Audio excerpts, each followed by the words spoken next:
এম্বুলেন্সখনৰ পৰা মৃতদেহটো নমাই অনা হ'ল। মৃতদেহটো মেৰিয়াই ৰখা কাপোৰখন তেজেৰে লুতুৰি পুতুৰি হৈ আছে। চোতালত পাৰি ৰখা পাটিখনত মৃতদেহটো শুৱাই দিয়া হ'ল।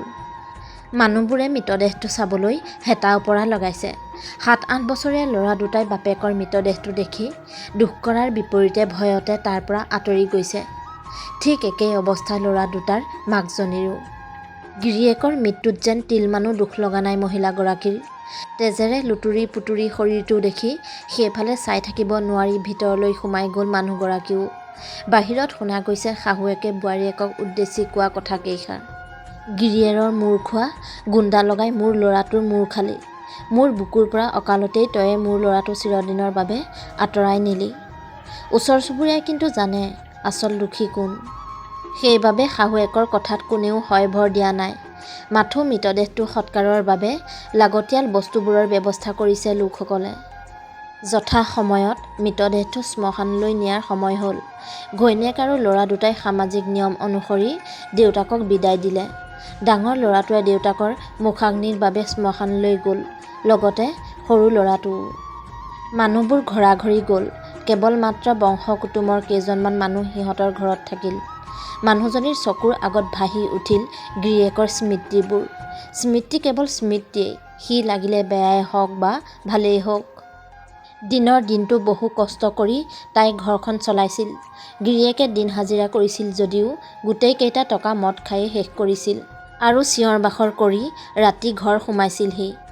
তাই যদি ইমান দেৰিয়ে ক'ত আছিল বুলিও প্ৰশ্ন কৰিছিল। গিৰিয়েকে তাইৰ লগত মাৰপিট কৰাৰ লগতে ৰান্ধি থোৱা ভাত পানীও দলিয়াই পেলাইছিল। মাৰৰ ভয়তে ল'ৰা দুটাৰ সৈতে তাই ঘৰৰ পৰা পলাই গৈ আন্ধাৰৰ সুযোগ লৈ ওচৰ চুবুৰীয়াৰ ঘৰত আশ্ৰয় লৈছিলগৈ। পিছদিনা যেতিয়া গিৰিয়েকে গম পাইছিল কাৰোবাৰ ঘৰত সোমাই থকাৰ কথা, সেই আশ্ৰয় দিয়া মানুহঘৰৰ লগতো বেয়া বেয়া কথা কৈ গালি পাৰিছিল। পিছত যেতিয়া কাজিয়া কৰে আৰু সিহঁতে ওচৰ চুবুৰীয়াৰ ঘৰত লুকাবলৈ বিচাৰে, তেতিয়া ওচৰ চুবুৰীয়াইও সিহঁতক সোমাবলৈ নিদিয়া হ'ল তাইৰ গিৰিয়েকৰ ভয়ত। এনেদৰে প্ৰায়ে সিহঁতৰ ঘৰত কাজিয়া চলি থাকে। প্ৰায়ে সিহঁতে অনাহাৰে থাকিব লগা হয়। স্কুললৈ যাবলৈও ইউনিফৰ্ম কিতাপ পত্ৰ বাপেকে জ্বলাই দিয়ে। সিহঁতৰ ভৱিষ্যত অন্ধকাৰ হৈ পৰিল। সেইবাবে আজিকালি গিৰিয়েক অহাৰ আগতেই সিহঁতে ভাত পানী খাই লয়। গিৰিয়েকৰ তাতো আপত্তি, মই নোখোৱাকেই তহঁতি কিয় ভাত খালি। শুই থকা ল'ৰা দুটাকো শোৱাৰ পৰা উঠাই আনি মাৰধৰ কৰেহি। সেই মানুহটো লাহে লাহে ওচৰ চুবুৰীয়াৰো অশান্তিৰ কাৰণ হৈ পৰিল।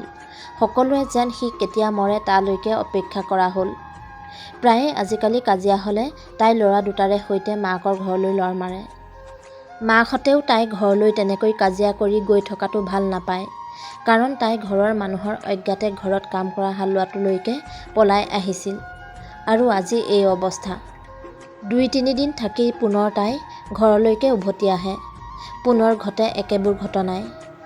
শাহুৱেকে পুতেকৰ তেনেকুৱা অৱস্থা দেখিও কোনো দিনেই পুতেকৰ কোনো দোষেই বিচাৰি নাপায়। কেৱল বোৱাৰীজনীকহে দোষ দিয়ে। সেইদিনাও আনদিনাৰ দৰে সি কামলৈ গৈছিল। আগদিনা ৰাতিপুৱাই কামলৈ গৈ ৰাতিলৈকে সি ঘূৰি নাহিল। ঘৈণীয়েকে ভাবিলে মদৰ নিচাতেই চাগে ক'ৰবাত পৰি আছে। সেইবাবে তাই বিচাৰি নগ'ল। পিছদিনা ৰাতিপুৱাল উপায় নাপাই তাই গিৰিয়েকক বিচাৰি চলাথ কৰিলে আৰু অৱশেষত এঘৰ মানুহৰ ঘৰত মদৰ আড্ডাত বহি থকা অৱস্থাত পালেগৈ। তাত তাই গিৰিয়েকক গালি গালাজ পাৰি ঘৰলৈ আহিবলৈ কৈ গুচি আহিল। তাত গৈ তাই জানিব পাৰিলে যে মদৰ আড্ডা দিয়া মানুহঘৰৰ মহিলাগৰাকীৰ লগত তাৰ প্ৰেমৰ সম্বন্ধ আছে। সেইবাবে প্ৰায়ে সপ্তাহৰ মূৰত কাম কৰি পোৱা টকাকেইটা তাইৰ লগতেই খৰচ কৰে। সেইদিনা সি আহি ঘৰ ওলালহি আৰু তাক তেনেকৈ বিচাৰি গৈ মানুহৰ আগত কথা শুনোৱা বাবে তাইক মাৰধৰ কৰিলে। ল'ৰা দুটাই মাকক বচাবলৈ অহাত সিহঁতকো গতিয়াই বাহিৰ কৰি দিলে। শাহুৱেকে মাথো দূৰৰ পৰাই চাই ৰ'ল। পুতেকে বোৱাৰীয়েকৰ ওপৰত কৰা অত্যাচাৰৰ বিৰুদ্ধে অলপো মাত মাতিবলৈ সাহস নকৰিলে। কাৰণ শাহুৱেকে মাত মাতিলেও পুতেকে মাকক গতিয়াই বাহিৰ কৰি দিছিল। ৰাতিটো সেইদিনা সিহঁতে নিজকে বচাবলৈ বাৰীৰ কলগছৰ গুৰিতে ৰাতিপুৱালৈকে লুকাই থাকিল। পিছদিনা যেতিয়া বাপেক কামলৈ ওলাই গ'ল তেতিয়াহে সিহঁত ঘৰৰ ভিতৰলৈ আহিল। সেইদিনাও গিৰিয়েক কামলৈ গৈ আগদিনাৰ দৰে ঘূৰি নাহিল। সেইদিনা তাই কিন্তু বিচাৰি নগ'ল। বিচাৰি গ'লেও আহি মাৰধৰহে কৰিব। ৰাতিটো তেনেকৈয়ে গ'ল। কিন্তু ৰাতিপুৱাই যেতিয়া সিহঁতৰ ঘৰত পুলিচৰ গাড়ী এখন আহি ৰ'লহি, তেতিয়াহে আচল ৰহস্য উদ্ঘাটন হ'ল। খবৰ পালে কোনোবাই বোলে তাইৰ গিৰিয়েকক দাৰে ঘপিয়াই হত্যা কৰি হাবিৰ মাজত পেলাই থৈ গৈছে। তাই আচৰিত হ'ল যদিও পেটে পেটে যেন ভালহে পালে। মৃতদেহ চিনাক্তকৰণৰ বাবে তাইক পুলিচে লৈ গ'ল, লগতে থানাত নি সোধপোছ কৰিলে।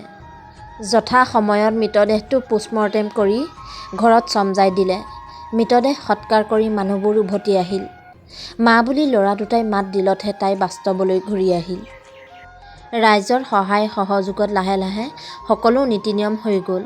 বিধৱাৰ সাজ পিন্ধি তাই যেন আগতকৈ বেছি সুখীহে হ'ল। দেউতাক অবিহনে ল'ৰা দুটাও নিৰ্ভয়ে থাকিবলৈ ল'লে। আজিকালি তাই হোটেল এখনত কাম কৰিবলৈ ল'লে। ল'ৰা দুটাকো স্কুলত নাম লগাই দিলে। দেউতাকবিহীন জীৱনটো আগতকৈ সিহঁতৰ বাবে যেন সুখৰ হৈ পৰিল। ধন্যবাদ।